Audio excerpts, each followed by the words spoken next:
Welcome back. Today we've got a perfect example of why Labour is a mess when it comes to digital ID. Enter Lisa Nandy. Every time she opens her mouth on this subject, it's obvious she hasn't got a clue what she's talking about. She popped up on Question Time last night, and when asked how a digital ID would actually stop illegal immigration, the audience literally laughed. She stumbled, couldn't give a straight answer, and looked completely lost. Then, this morning on BBC Breakfast, it got even worse. The host asked her, "What happens if someone refuses to get a digital ID? Is there a fine?" And you could see her buckle immediately. No clear answer. Just dodging, waffling, and hoping nobody noticed the cracks. The truth? She knows she's pushing nonsense, and everyone watching knows it too. Let's roll the clips so you can see just how badly this falls apart. And as always, don't forget to like, subscribe, and comment.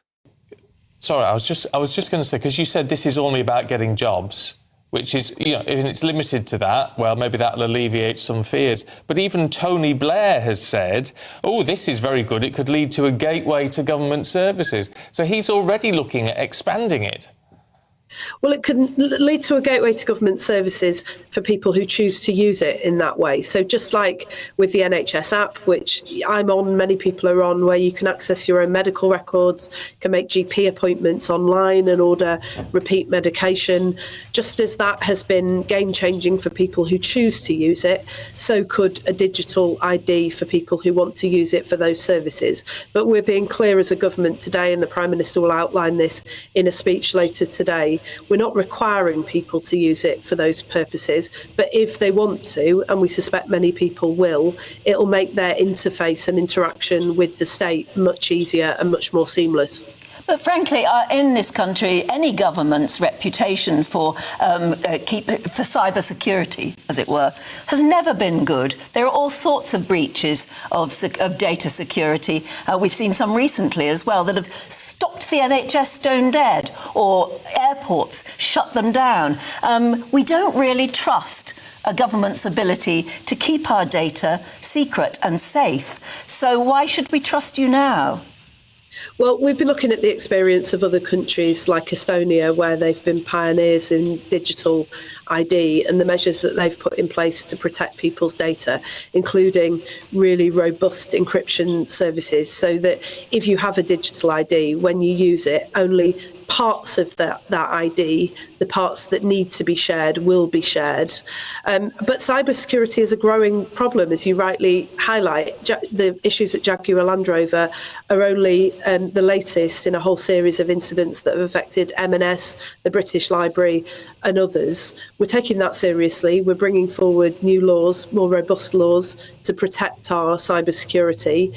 Every country in the world is dealing with that, but these two things can be done concurrently. And there are problems with offline ID. We've seen a rise in identity theft, people losing documents and then finding that somebody has stolen their identity and is using it for fraudulent purposes.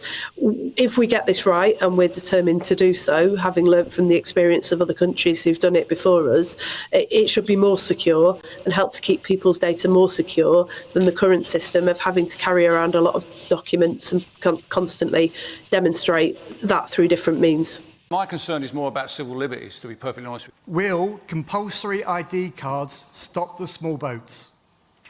Well, we only just heard about this evening, didn't we? So it's rather timely, your question, Ian. Keir Starmer is apparently going to set up plans tomorrow for digital ID cards. Lisa Nandy, please do tell us more.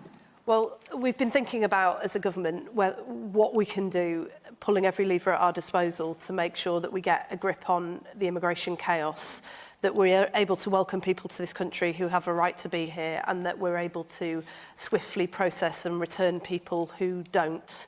And I think many towns around the country have got really fed up with the levels of chaos that we've seen. In my town in Wigan, we have had a couple of asylum hotels open up. We've had a lot of HMOs being bought up to rent out to asylum seekers that have made life quite difficult for the local population. How will these digital ID cards work? Well, one of the things that we're thinking about is whether to introduce digital ID, and we think there is some merit in this. The Prime Minister will say a bit more about this tomorrow.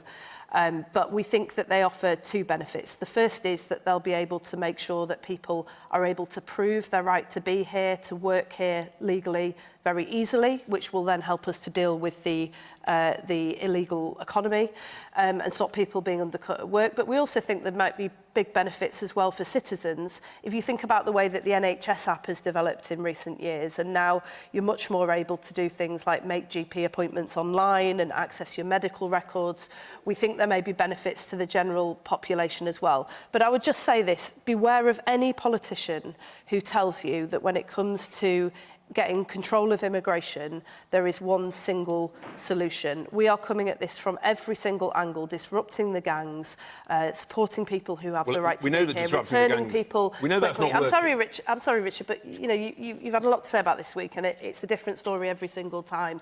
The truth is, beware these snake oil salesmen so now you're jumping on a new bandwagon. That's just not true. I mean, we've deported more people under this government than ever before. Can I just bring you back to the question about ID cards? Let me just, because we're also only just finding out about this. Will it be compulsory for people to carry ID cards? Well, look, the Prime Minister is going to make some comments about this tomorrow. I can't preempt them, but what I can say to you is beware these snake oil salesmen who tell you that there are simple solutions. If there were simple solutions, they would have been done by now. Don't buy what this guy is selling. I'll come to you in a minute. Just let me go around the panel. Luke, is this something that the Conservative Party supports? Well, Ian's question was, is it going to solve it? No. Full stop. That's not going to solve it. I take a step back. Why are we having this debate tonight, of all nights, with an announcement made like this? There's something called in politics the dead cat theory, where you're not sure what to do. You throw a dead cat out to distract, because the Prime Minister's under pressure from the likes of Andy Burnham coming forward and putting pressure on him. This would be the perfect place to have this discussion in Parliament. Why are we not announcing this to Parliament? We've had the recognition of Palestine announced outside. This was planned by the government. They could have had scrutiny in Parliament, yet we don't. So I can't answer any of these questions because neither can Lisa. Lisa's come out here to defend it, and she's only found out that she's going to be doing it tonight. I mean, the leader of your party, Kemi Badenoch, says gives the impression she's not sure if it will work. Chris Philp seems to think it might have some merit. Do you think it will work? Well, this is why we need to explore it. I don't know. I genuinely don't know. Okay, you don't know? Well, let me need to hear just any ask that more. question, because we don't know, is it going to be access for NHS? What about digitally excluded people? Are they going to have them? I mean, it's a bizarre situation that Tony Blair put this forward back when he was in government, and then only last year, and now the new government has decided, actually, we like this, after voting against voter ID. So it seems very mixed. I don't quite understand where we're trying to get to. It's called a gimmick. Well, this has just come into the public domain today. Let's hear what our audience think about it. It's our first chance to do so. Yes, man there. If a digital ID card, how will it physically stop people coming to the shore? So, look, this is exactly question. the Great point. question. Well, I know, but I mean, don't listen to these two. I mean, this government presided over record levels of immigration and stopped processing asylum claims, which is why so many towns around the country have been dealing with what we've been seeing in recent days.